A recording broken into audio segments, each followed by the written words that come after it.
La cultura egipcia tomó forma alrededor de una serie de templos religiosos, construidos en sitios cuidadosamente escogidos a lo largo del Nilo. Para los sacerdotes egipcios, toda forma en el universo que crece hacia afuera necesita un receptáculo que permita su desarrollo en el tiempo. Los templos fueron los receptáculos que permitieron el desarrollo de su civilización. Cada templo expresó una toma de conciencia distinta sobre el universo. Su objetivo era comunicar los distintos principios fundamentales a su sociedad, las distintas verdades.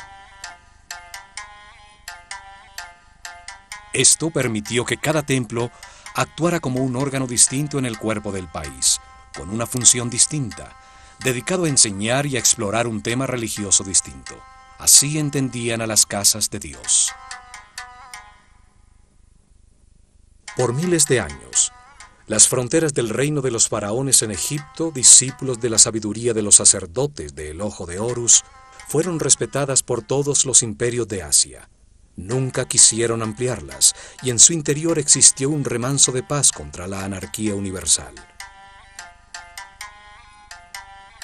El ocaso comienza con la desaparición de sus más altos sacerdotes en el paso del Mar Rojo tras Moisés, el último de sus grandes iniciados, y termina con el caos, la destrucción de sus templos y el exterminio ocasionado por el persa Cambises II.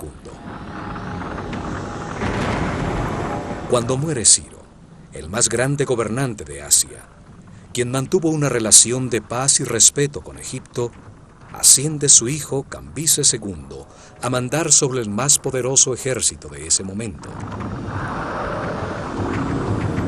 Un cruel y brutal tirano, odiaba la sabiduría, la estabilidad y el poder de los faraones. Obsesionado con probar que sus dioses eran más poderosos, en el año 525 a.C. invade a Egipto. Asesina a Psaméticus III, el último faraón nacido legítimamente en estas tierras, y a la mayoría de los sacerdotes de la escuela de misterios de El Ojo de Horus. Los templos son arrasados y quemados sus papiros con la sabiduría almacenada durante muchas generaciones.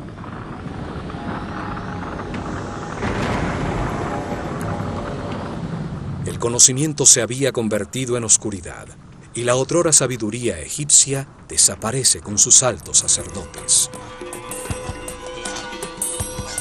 Cambises II establece un cruel vasallaje que duraría 200 años, hasta la llegada en el año 332 a.C. de Alejandro el Grande, quien es recibido como un salvador por los egipcios. Alejandro ordena la reconstrucción de sus templos, y a su muerte, Ptolomeo I, uno de sus generales, dio comienzo a las dinastías tolemaicas que reinarían por casi 300 años. El templo dedicado a Hathor, que ya existía en Déndera desde el año 5400 a.C., fue reconstruido por los reyes macedonios, como un método piadoso para legitimizar su poder.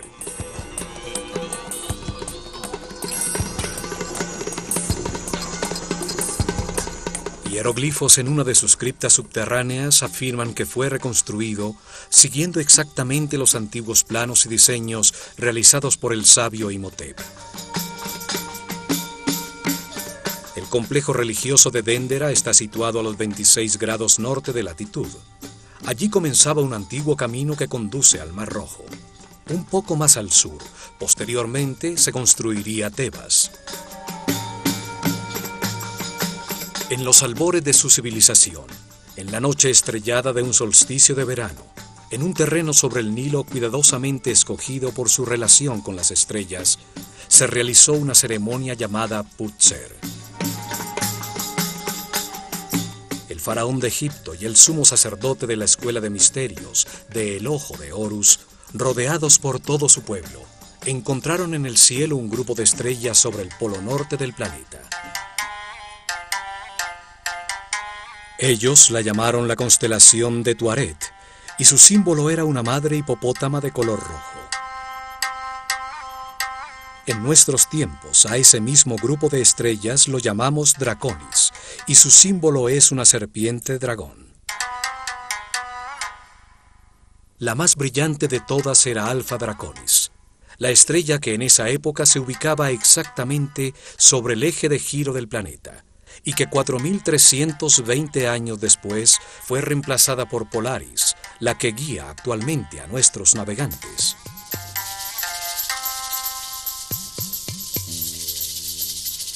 El avance del sistema solar en su giro alrededor del centro de la galaxia determina que durante ese ciclo de 25.920 años, 6 distintas estrellas brillen sobre el polo.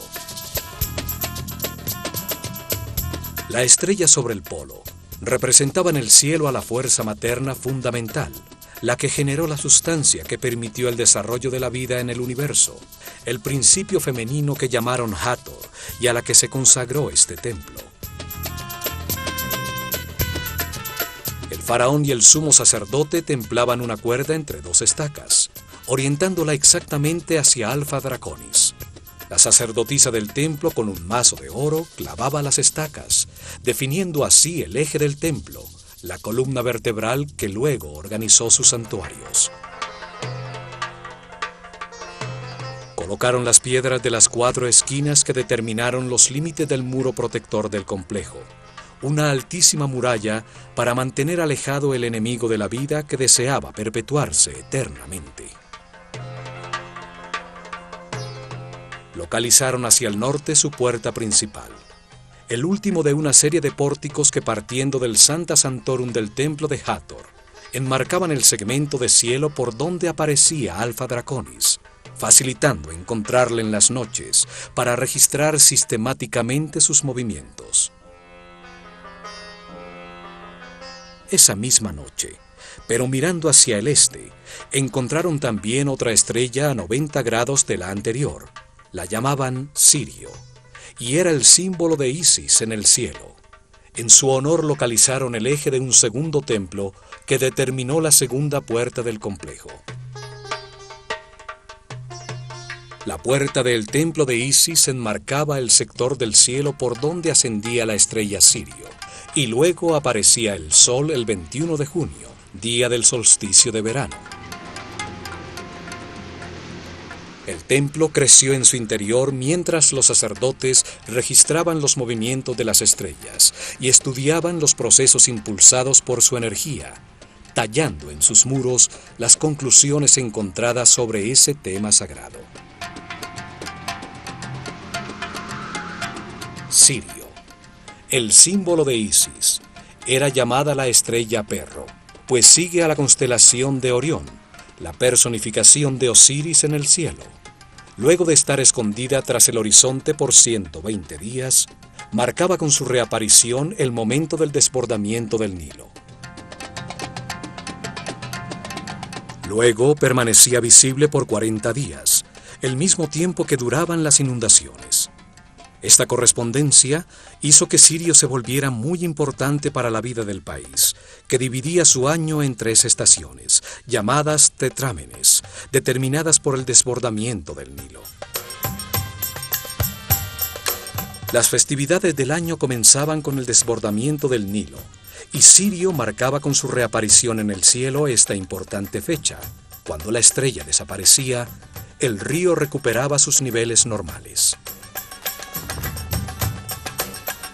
El calendario y la sincronización de la vida egipcia con el sol y las estrellas era tan importante que el faraón de Egipto, al asumir su función, debía jurar que nunca alteraría las fechas del calendario.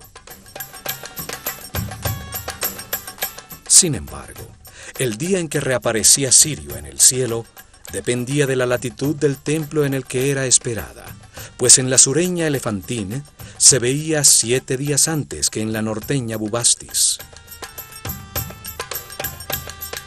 Por esto, los sacerdotes también utilizaron el sol como reloj para determinar la duración del año, pues el solsticio de verano coincidía con la reaparición de Sirio. Frente al horizonte del templo de Isis, primero ascendía Sirio en el cielo, y luego aparecía el sol. El día del solsticio de verano, al amanecer, Sirio y el sol marcaban en un reloj cósmico el comienzo del año nuevo egipcio. En una ceremonia en la azotea de este templo, se encendía el fuego nuevo para todo el país.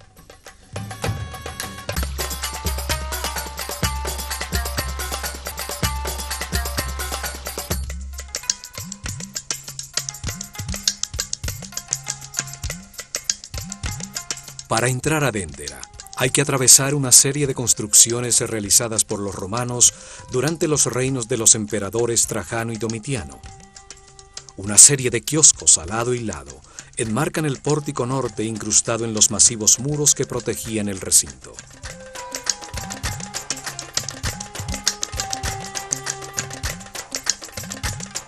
Al atravesar el pórtico aparece al fondo, con su eje principal orientado hacia el norte, la fachada con las 6 columnas jatóricas del imponente templo principal, dedicado al estudio de las estrellas.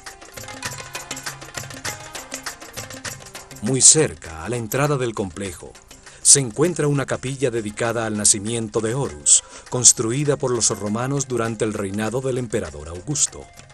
Allí se celebraba el momento de la iluminación, cuando Isis tiene simbólicamente el hijo de Osiris.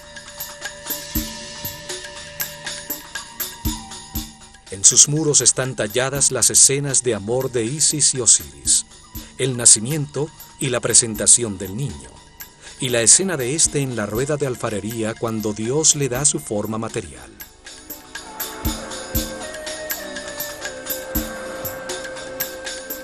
Sobre el capitel de sus columnas está representado el dios Bes, el protector de las parturientas, que favorece el nacimiento de los niños.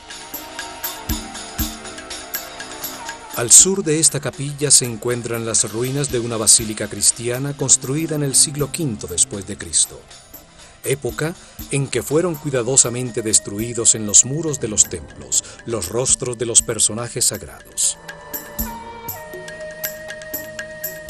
Más cerca al templo principal quedan las ruinas de un sanatorio, donde eran hospedados los enfermos que acudían al templo de Hathor en busca de sanación.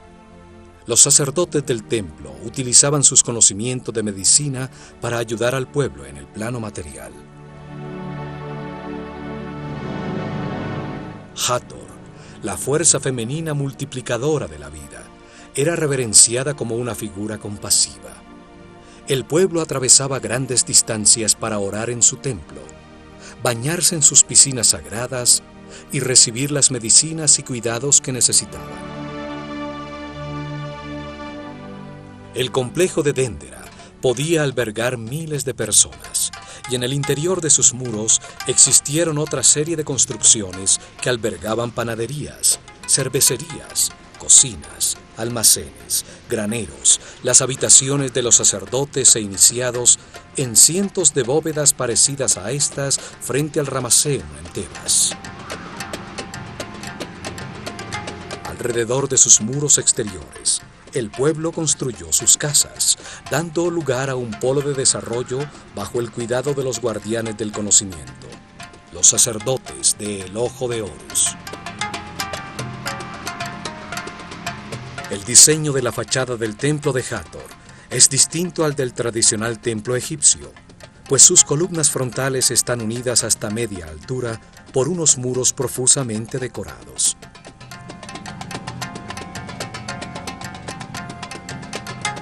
Se accede a través de las 18 columnas del Salón de la Vida, que sostienen un altísimo cielo raso, totalmente tallado con información sobre los astros y sus movimientos.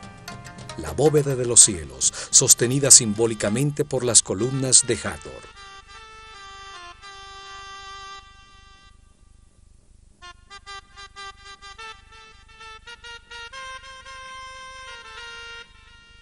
Cada columna tiene la forma de un sistro, un instrumento sagrado que hace vibrar una serie de discos de metal, utilizado por las sacerdotisas de Hathor, la patrona de la danza y de la música, para producir una vibración que adormece la conciencia. En lo alto, el capitel está formado por 4 rostros tallados de Hathor. cada uno mirando hacia un punto cardinal, simbolizando que su fuerza se siente en todas partes del mundo. Sus ojos de serpiente y sus oídos de vaca, el símbolo de la maternidad y la nutrición, producen una imagen casi extraterrestre, asociada en innumerables leyendas al planeta Venus. El templo fue encontrado en muy buen estado por las tropas de Napoleón, debido a que permaneció sepultado bajo la arena por miles de años. Se convirtió en refugio para las tribus nómadas, que con sus hogueras ahumaron los colores del precioso cielo raso.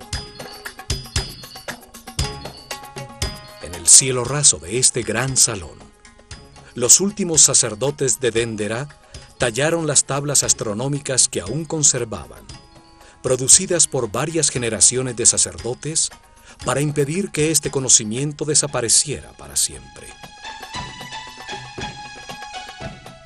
Todas las constelaciones que forman los signos del zodíaco aparecen representadas en sus barcas simbólicas, con imágenes de Nut, el símbolo de los cielos, que devoraba todas las noches el disco solar para parirlo nuevamente al amanecer.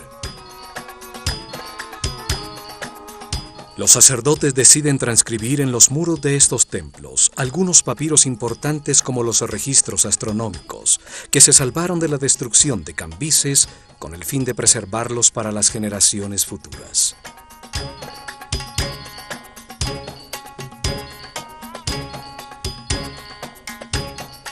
En este salón, llamado la Casa de la Vida, los escribas trabajaban en los papiros sagrados, los tratados teológicos, las oraciones de los rituales, las tablas del registro astronómico.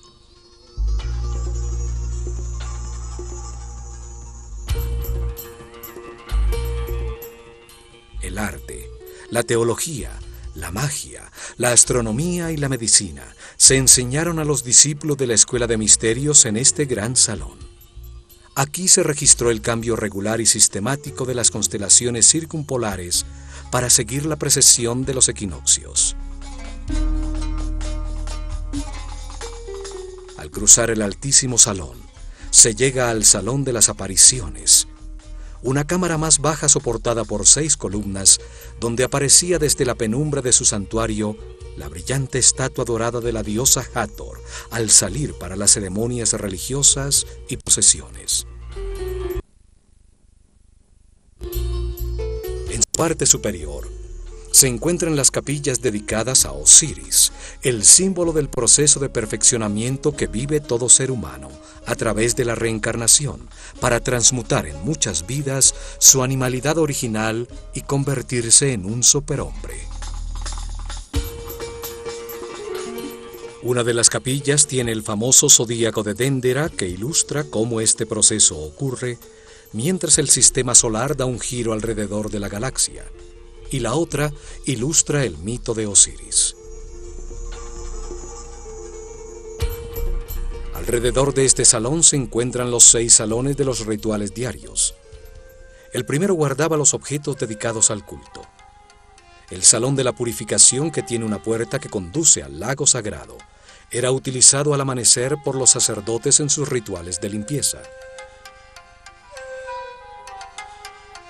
Los templos tenían un lago sagrado, excavado hasta llegar al nivel freático de la zona, forrado en piedra y con una serie de escaleras que permiten a los sacerdotes introducirse en el agua para purificarse antes de comenzar su servicio en el templo. En el siguiente se organizaban los oficios.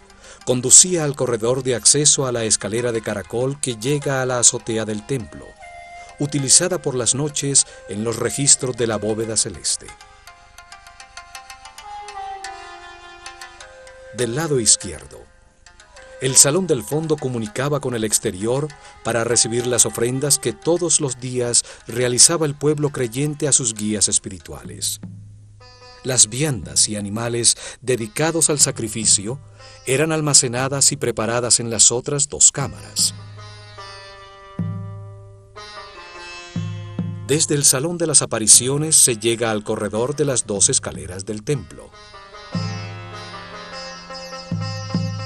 derecha, la simbólica escalera de caracol utilizada para subir la procesión con el santuario portable, la barca de oro con la figura de Hathor hasta la terraza a esperar la aparición del sol en el solsticio de verano. Simboliza a la escalera de la luz, cada vuelta o vida más arriba en la escala de la conciencia, la materia que se remonta hacia el espíritu.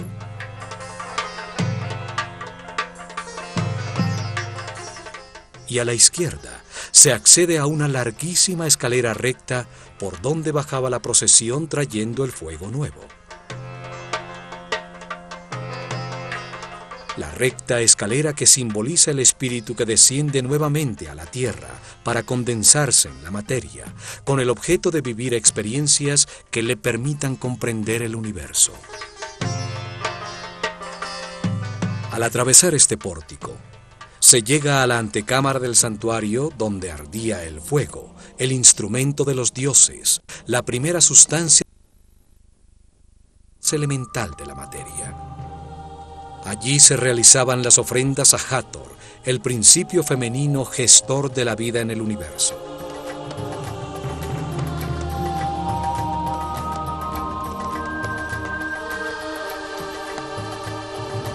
A la izquierda de este salón estaba la capilla donde se guardaba la barca de oro, el santuario portátil que era el símbolo del movimiento físico del disco solar. La barca de la vida era utilizada para llevar la figura de Hathor en una florida procesión. El día de luna nueva, el tercer mes de verano, en el Festival del Bello Encuentro, por el Nilo hasta el cercano templo de Horus en Edfu.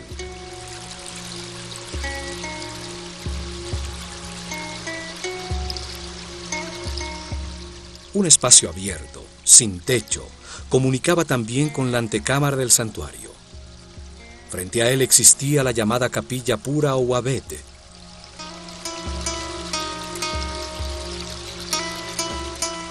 A este espacio abierto eran sacadas las figuras simbólicas para que renovaran sus fuerzas al recargarse con la energía del sol. A medida que entramos más profundamente, el templo se hace más oscuro, los techos más bajos y las puertas más estrechas. El piso se eleva para enmarcar claramente desde el santuario a la estrella Alfa Draconis sobre las cabezas de los asistentes a las ceremonias. Y por fin, en lo más profundo del templo, sobre su eje principal, se llegaba a su corazón, su espacio más sagrado, el hogar de Hathor, su figura de oro, la carne simbólica de los dioses, con sus ojos de piedras semipreciosas, permanecía cerrada en un pequeño tabernáculo. Aquí solo podían entrar el faraón y los más altos sacerdotes de la escuela de misterios del Ojo de Horus, después de una intensa ceremonia de purificación con agua.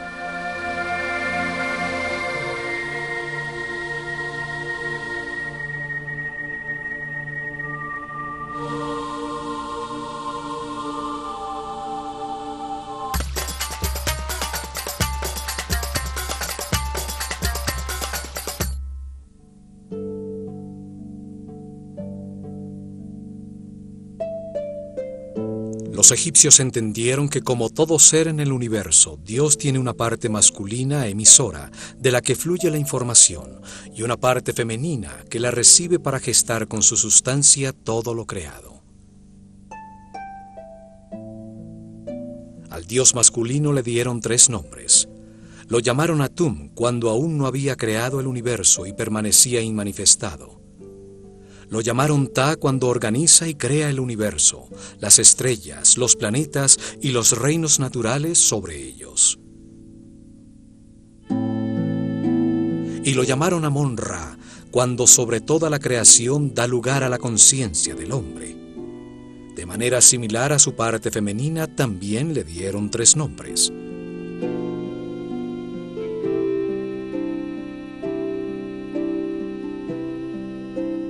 La llamaron Nun, cuando era una sola sustancia homogénea, virginal, sin forma, en estado de perfecto equilibrio, el líquido amniótico del universo inmanifestado.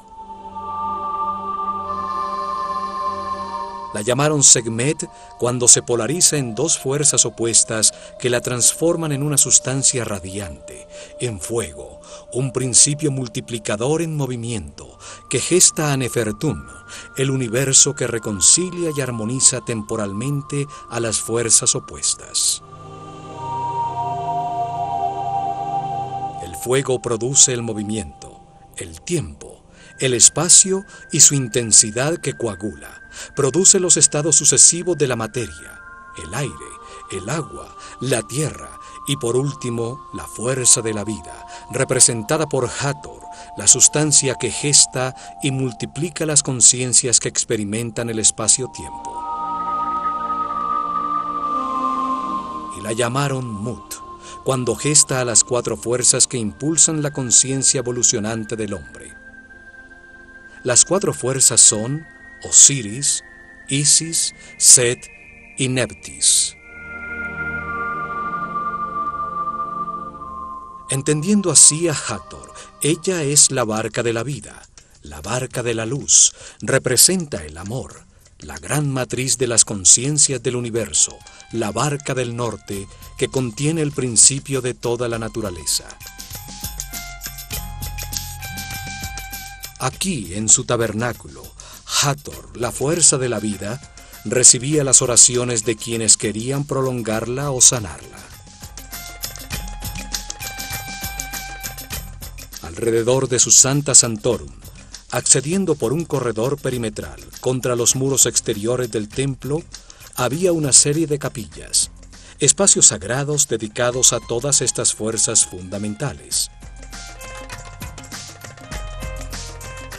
Estas capillas eran localizadas desde el exterior por las tallas de sus símbolos sagrados en el muro exterior del templo, y permitían que el pueblo que no podía entrar, allí solo entraban los sacerdotes y los iniciados, orara y pidiera ayuda a las fuerzas fundamentales del universo. A la derecha de la capilla del oído de Hathor, dos capillas comunicadas estaban dedicadas a la adoración del único Dios, el creador de la conciencia del hombre, el que está en todas partes, Amón-Ra, con sus símbolos también tallados en el muro exterior. Las dos capillas comunicadas de la izquierda contenían las figuras que simbolizaban a las fuerzas fundamentales del Bajo Egipto, todas en relación con Hathor y su instrumento musical, el sistro. 4 santuarios a la derecha dedicados a Horus, a Sokar, a Isis y por último uno dedicado al gnomo de Déndera, el patrono o santo de la zona de Egipto donde se encontraba el templo. Había otra capilla que contenía el collar de Menat, un collar utilizado por el sumo sacerdote en las ceremonias y procesiones, con 4 figuras de Hathor, cada una con un trono simbólico encima. Los 4 tronos representaban a los poderes supremos del universo: el amor, la sabiduría, la fuerza infinita de la voluntad divina y la armonía. Bajo el piso de estos espacios existía una serie de criptas donde se almacenaban los elementos más sagrados, las pieles escritas y papiros más secretos concernientes a la revelación de este templo.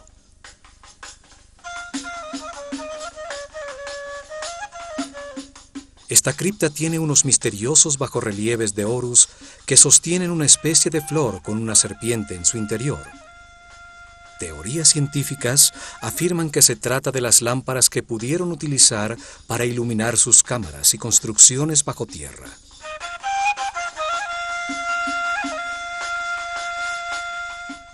Al ascender por la escalera recta, se llega a la azotea, el espacio dedicado al registro de la bóveda celeste.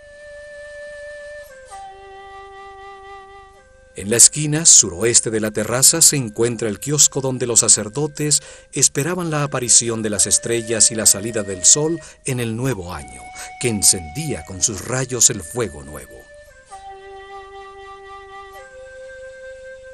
En este pequeño cobertizo, los sacerdotes se reunieron en las noches a dividir la bóveda celeste en secciones llamadas gnomos, con el objeto de identificar los movimientos relativos de la bóveda celeste y del planeta.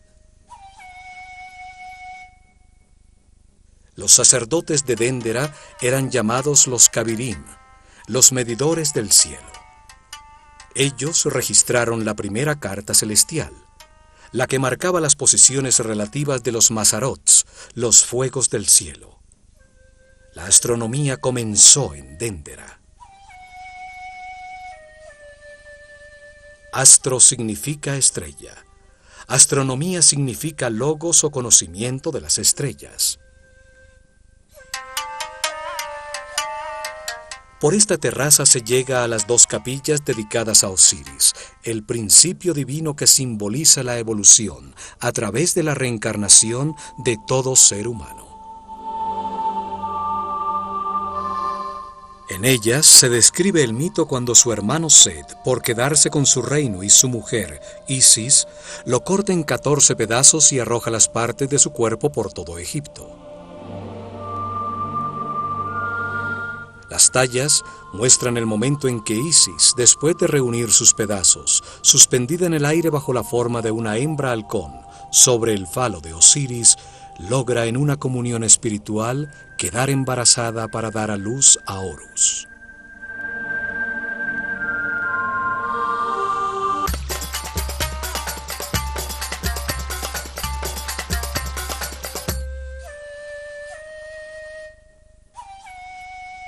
En el cielo raso de la segunda capilla se encuentra el llamado zodíaco de Déndera, una inmensa losa de piedra con una talla de la bóveda celeste alrededor del polo norte, como se veía en el año 700 a.C. durante el solsticio de verano a la medianoche. Es una copia de la losa original, de la que se enamoró Napoleón al entender su profundo significado y que hoy se encuentra en el Museo del Louvre en París. En una capilla como esta, en este mismo sitio, durante miles de años, los sacerdotes de El Ojo de Horus estuvieron actualizando periódicamente sobre un papiro un mapa de los cielos como este. Cada solsticio de verano, año tras año, por miles de años, marcaban la posición relativa del sistema solar y de la Tierra.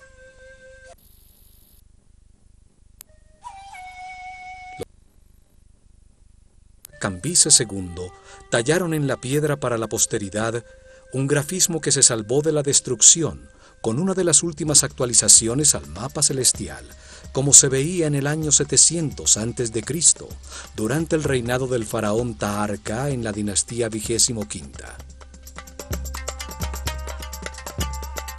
La bóveda celeste es sostenida por 8 figuras arrodilladas de Horus y 4 figuras femeninas de Isis. Un círculo de hieroglifos une esta simétrica disposición.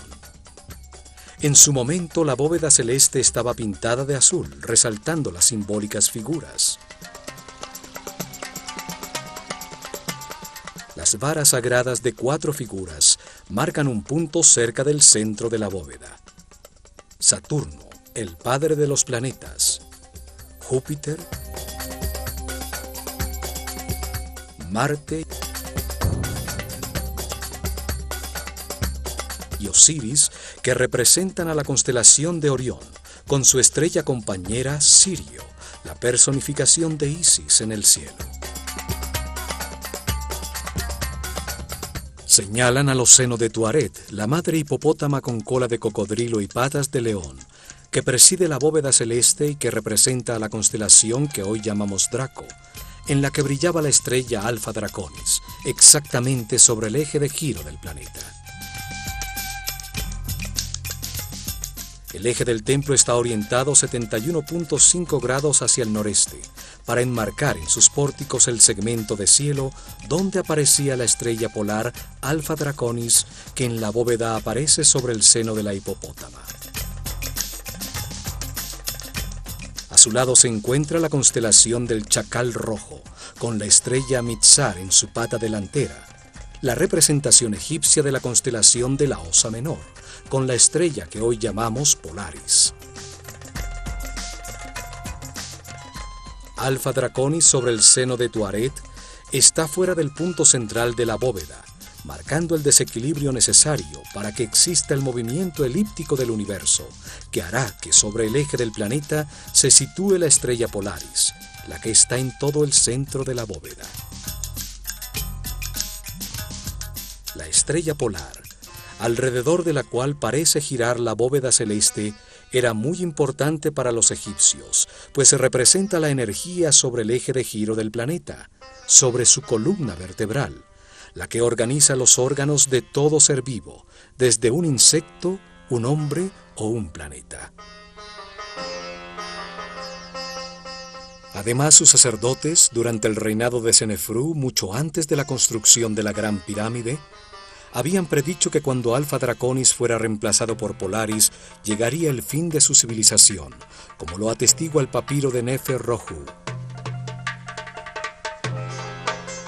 El templo de Hathor estaba orientado para registrar las constelaciones situadas alrededor del eje de giro del planeta. Las 6 constelaciones circumpolares, cuya energía afecta al planeta mucho más tiempo y más directamente que las constelaciones zodiacales. En una época en que el día y la noche eran como la vida y la muerte, el sector del cielo sobre el polo, donde las estrellas eran siempre visibles, contrastando con las que ascendían y desaparecían, representaban a los poderes de la oscuridad, a los que la luz saliente del sol hacía desaparecer. La oscuridad inicial, la madre oscuridad, el espacio vacío, el caos, era representado por esta hipopótama roja. Los hipopótamos al salir del agua exudan un líquido rojo. El agua del Nilo al desbordarse y quedar sobre la tierra se volvía roja debido al óxido de hierro. El rojo simboliza la fuente materna.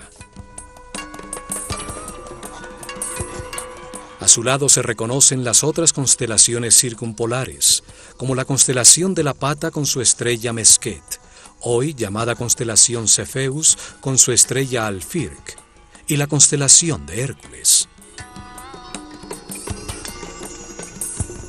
Desde la estrella sobre el polo dividieron el cielo a su alrededor en 12 sectores principales de 30 grados cada uno. Las constelaciones de estrellas, las cuales contenían los decanos, una serie de 36 estrellas muy brillantes por las que pasa el sistema solar en su viaje por la galaxia. El sistema solar y el hombre, al atravesar cada uno de los 12 sectores en los que agruparon a las estrellas, recibían una influencia energética distinta que impulsaba en los espíritus encarnados en cada momento un proceso distinto de perfeccionamiento.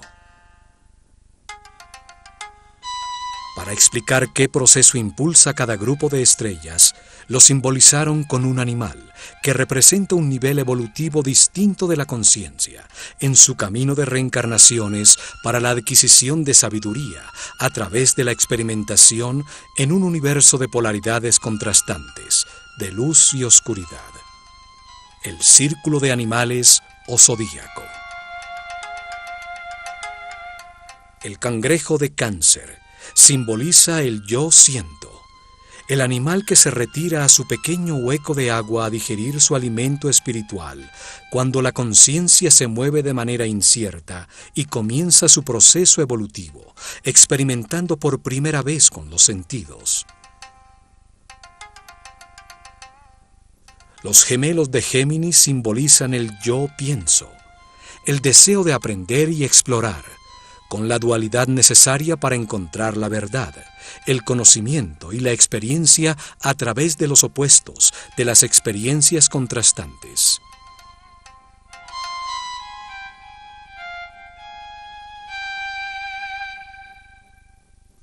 El toro de Tauro despierta la maternidad de las hembras, impulsa los procesos con el yo tengo, las posesiones materiales, la raíz que permite a la tierra recibir el poder de la vida para dar semilla, la fertilidad.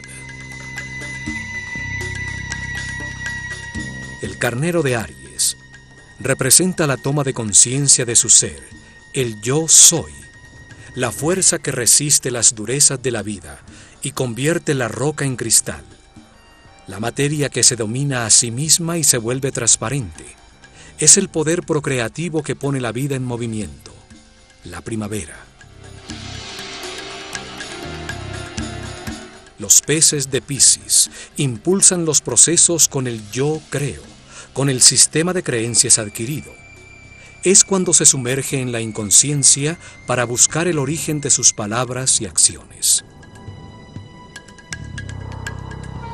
En Acuario, la conciencia irradia los conocimientos verificados y adquiridos por Géminis. Lleva el agua de las altas frecuencias del libre espíritu a los más remotos mundos, simbolizando el yo sé.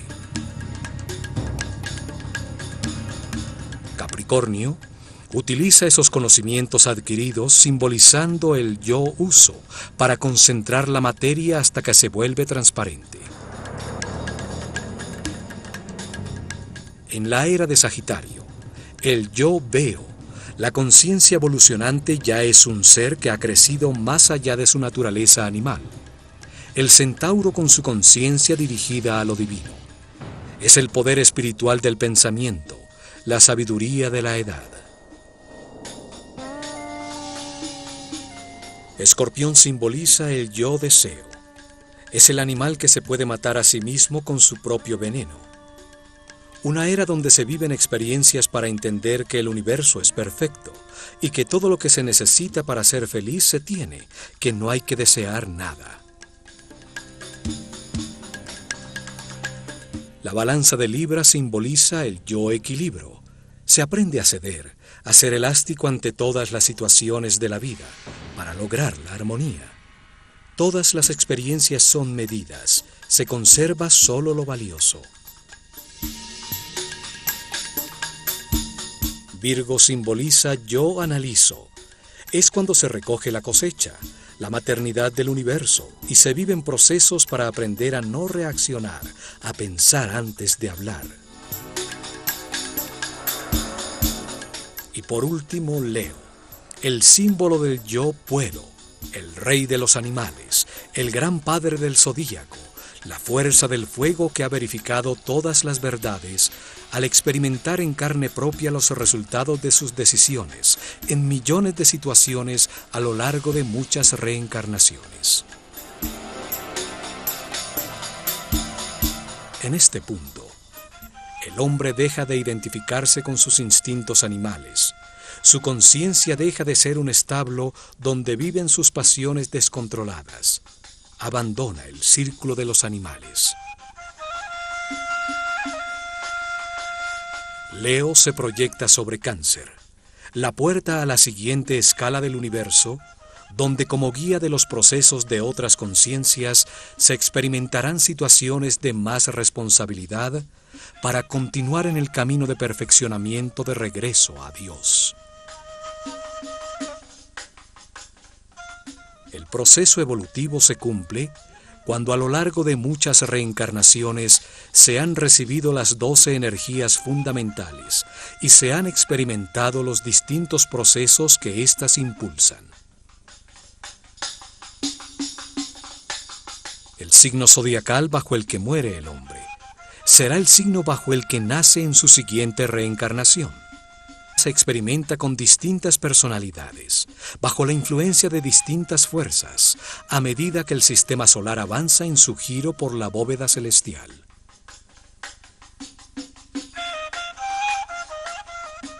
Hoy conocemos este giro con el nombre de precesión de los equinoccios, pero no entendemos su profundo significado en nuestro propio proceso evolutivo. Para Occidente no existe el perfeccionamiento espiritual como un proceso de muchas reencarnaciones. Este mapa celestial prueba los conocimientos astronómicos y filosóficos de los sacerdotes de la escuela del Ojo de Horus, y que entendieron la vida en el universo como un proceso diseñado por Dios para convertir un animal ignorante en un superhombre sabio. Subiendo por una escalera de peldaños en cantilever contra un muro profusamente tallado con hieroglifos, se asciende a la terraza superior del templo. Allí aún se conservan las hendiduras que soportaban los instrumentos utilizados por los sacerdotes para registrar adecuadamente los movimientos de los astros. El templo de Hathor registraba los movimientos de las estrellas polares y allí siguieron el cambio de Alfa Draconis, que en el año 4320 a.C. brillaba sobre el polo norte por Polaris, la estrella que hoy guía a nuestros navegantes.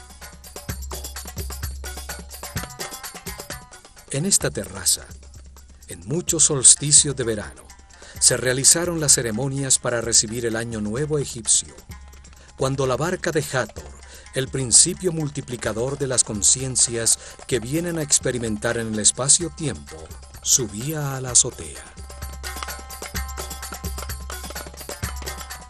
Allí, los primeros rayos del sol, que anunció Sirio al reaparecer en el horizonte, prendían el fuego nuevo, la fuerza que puso en movimiento al universo, generando un sitio donde la conciencia aprendiera el significado del amor, gracias a la existencia del miedo.